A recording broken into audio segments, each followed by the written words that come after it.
Hello everyone, welcome back to my channel. સ્વાગત છે તમારા બધાનું મારા કિચનમાં. આજે હું તમારા માટે સરસ મજાની એક કાઠિયાવાડી રેસીપી લઈને આવી છું. હાજી, એકદમ ટેસ્ટફુલ અને ફટાફટ બની જતી એવી ખાટી છાશમાં વઘારેલા રોટલાની રેસીપી લઈને આવી છું. લગભગ દરેક ગુજરાતીઓના ઘરમાં બનતી જ હોય છે અને બધાને પસંદ પણ હોય છે. તો ચાલો ફટાફટ જોઈ લઈએ કેવી રીતે બનાવી. અહીંયા મેં બપોરે એક બાજરીનો રોટલો કરીને રાખેલો હતો. એને આવી રીતે મોટા ટુકડા કરી લઈશ. આપણે રોટલાને છાશમાં વઘારવાનો છે, એના માટે થઈને આપણે ટુકડા એકદમ ઝીણા નહીં કરીએ, આવી રીતે મોટા ટુકડામાં કટ કરવાનું છે. તો ફ્રેન્ડ્સ, તમે જોઈ શકો છો એવી રીતે રોટલાને મોટા ટુકડામાં હું કટ કરીને તૈયાર કરી લઈશ. ફ્રેન્ડ્સ, આ ખાટી છાશમાં વઘારેલો રોટલો એકદમ સરસ ટેસ્ટી અને ડિલિશિયસ લાગે છે. તો તમે જોઈ શકો છો મેં રોટલાના ટુકડા કરી લીધા છે. હવે ફટાફટ એને વઘારવાની શરૂઆત કરી દઈએ. એના માટે અહીંયા એક કડાઈમાં મેં 3 થી 4 ચમચી જેટલું શીંગ તેલ લીધું છે. તેલ થોડું ગરમ થાય એટલે એની અંદર 1 ચમચી જેટલી રાઈ ઉમેરવાની છે અને સાથે 1 ચમચી જેટલું જીરું પણ ઉમેરી દીધું છે. રાઈ અને જીરું સરસ કકડી જવા દેવાનું છે. અહીંયા મેં ડુંગળી, લસણ, લીલું મરચું અને આદું ઝીણું સમારીને લઈ લીધું છે. જીરું અને રાઈ કકડી જાય એટલે આપણે એમાં એક મીડિયમ સાઇઝની ડુંગળી ઝીણી સમારીને ઉમેરી દઈશું અને ડુંગળીને આપણે 1 થી 2 મિનિટ માટે સાંતળી લેવાની છે. ડુંગળીને આપણે અહીંયા વધારે નથી શેકવાની. આછા ગુલાબી રંગની થાય અને એ ટ્રાન્સલ્યુશન થાય ત્યાં સુધી જ આપણે એને સાતળવાની છે. તો હવે અહીંયા આપણી ડુંગળી સંતળાઈ જવા આવી છે. તો એમાં મેં અહીંયા 1 ઇંચ જેટલો આદુનો ટુકડો ઝીણો સમારીને લીધો છે અને સાથે 12 થી 15 કળી લસણને ઝીણું એકદમ સમારીને લીધું છે, એ ઉમેરી દીધું છે.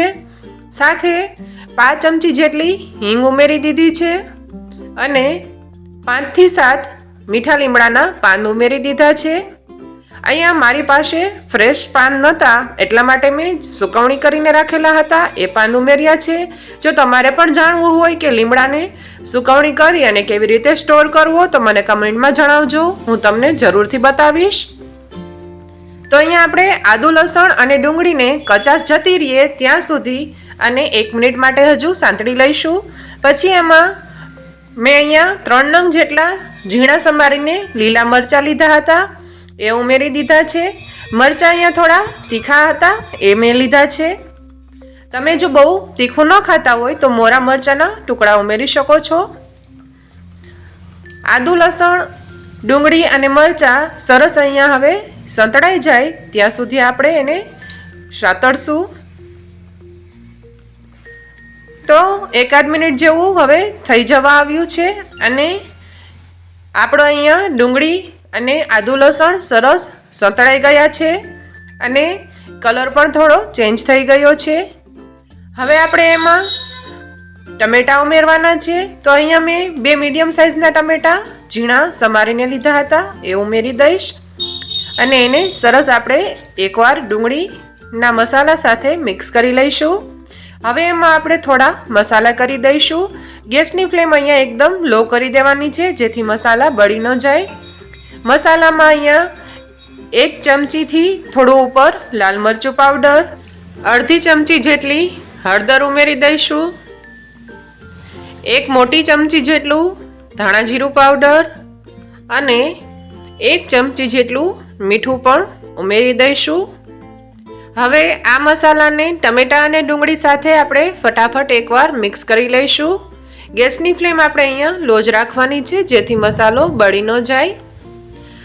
ટમેટાં અને મસાલાને 30 સેકન્ડ જેટલું આપણે સાંતળી લઈશું. તેલમાં આવી રીતે ડ્રાય મસાલો સાંતળવાથી એનો ટેસ્ટ ખૂબ જ સરસ આવે છે. હવે એમાં આપણે પાવ વાટકી જેટલી ઝીણી સમારેલી કોથમીર અને આપણે જે રોટલાના ટુકડા કરીને રાખેલા હતા એ ઉમેરી દઈશું અને હળવા હાથે મસાલામાં સરસ રીતે મિક્સ કરી દઈશું. રોટલાને આવી રીતે જે આપણે સાતળેલો મસાલો હતો એમાં સાતળવાથી એનો ટેસ્ટ બધો રોટલામાં સરસ રીતે મિક્સ થઈ જાય છે. અહીંયા મેં 1 બાઉલ જેટલી ખાટી છાશ લીધી હતી, એ ઉમેરી દીધી છે અંદાજે 2 વાટકી જેટલી છાશ છે.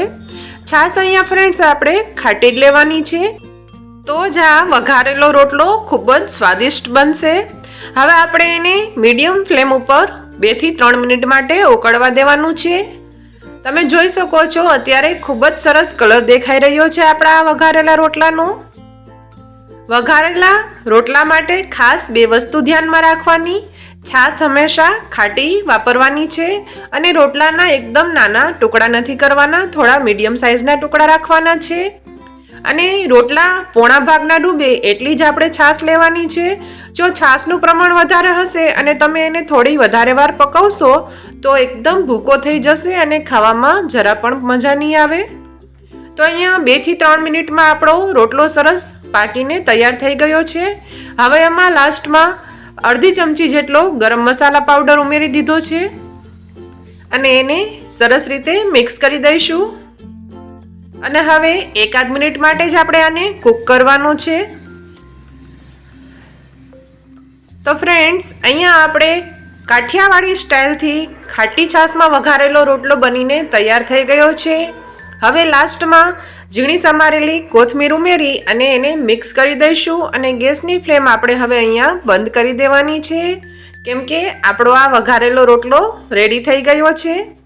તો જોતા જ મોઢામાં પાણી આવી જાય એવો અને બધાનો મનપસંદ કાઠિયાવાડી સ્ટાઇલ ખાટી છાશમાં વઘારેલો રોટલો બનીને તૈયાર થઈ ગયો છે. તમને પણ જો આ રેસીપી પસંદ આવી હોય તો ઘરે ચોક્કસથી ટ્રાય કરજો અને મને કમેન્ટમાં જણાવવાનું ભૂલતા નહીં. અને તમારા ફ્રેન્ડ્સ અને ફેમિલી સાથે વધારેમાં વધારે શેર કરજો. હવે આ વઘારેલા રોટલાને હું અહીંયા સર્વિંગ બાઉલમાં ટ્રાન્સફર કરી લઈશ. આ વઘારેલો રોટલો થોડો ખાટો અને સરસ તીખો હોય તો જ એકદમ ખાવામાં મજા આવે છે અને ટેસ્ટી અને સુપર ડિલિશિયસ લાગે છે. તો ફ્રેન્ડ્સ, લગભગ દરેક ગુજરાતીઓનો ફેવરિટ અને બધાના ઘરમાં બનતો એવો ખાટી છાશમાં વઘારેલો રોટલો બનીને તૈયાર થઈ ગયો છે. તમારામાંથી કેટલાની આ મનપસંદ રેસીપી છે નીચે કમેન્ટ બોક્સમાં જરૂરથી જણાવજો. અને હા, તમારા ઘરે આ રોટલો કેવી રીતે બને છે એ પણ જરૂરથી જણાવજો. તો અહીંયા આ વઘારેલા રોટલાને મેં સર્વિંગ બાઉલમાં ટ્રાન્સફર કરી લીધો છે. ઉપર ઝીણી સમારેલી કોથમીર ઉમેરી દઈશ અને સાથે ડુંગળીના લચ્છા અને લીંબુની સ્લાઇસથી હવે હું એને ગાર્નિશ કરી દઈશ.